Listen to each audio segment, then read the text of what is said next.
sus pastilan ka nice kayo nga kuan ng dragonfly. First time na ako na musakayan na pero i-try na to ko unsay atong ma-feel. Kalmado ka ta kayo pero wala ka sabot kulba na. Shout out ko na sa loyo. Ay, kulba na. Kumaon yun nila. Kalma lang tigay mo na kagustuhan. Okay ra bro, wa mo kasabot mo maon na ako utong na ako kahadlok. First time na ako ni mong happy ko makahidi kita tita. Hoy, kay sabay ganun. Pero dili na dyan kaya ang adlaw pa sa dito ako na din. Luyan eh. Kaya rin mo, tinayuan mo maong unpost. Smile-smile, katanisag mo maong ng kahadlok. Hoy, antos kayo mo may gusto.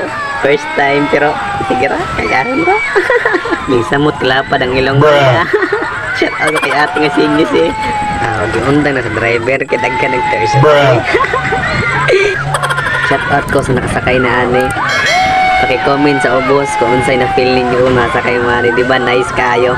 Nice kayo nga murag happy ka nga magikulbag ang ako mga dugo murag tikang sa ubos gida sa igbaw. Git lang mga ate, kuya, igawasan niyo pagkahinakita. Igawasan niyo magkagool. Igawasan niyo magkakulba. Charot. Human ang time sa 100 so kasi kung mga ate sa inyo mga kaguulog kasakit kasa naamo sa lingkuran ng soda na so, ginhawa mo kusog singgi sa inyo makaya nya ginahini laglakat kaya pasig mga tumbata hini taglakat pagawas kay human ang atong kalipay. Medyo nangurog akong tail diri na side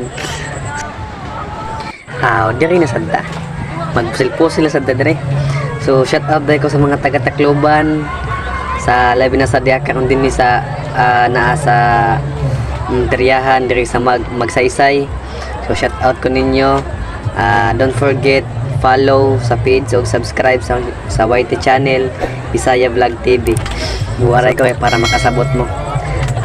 Follow ngayon akong page nga Bisaya Vlog TV nganit aton YT channel.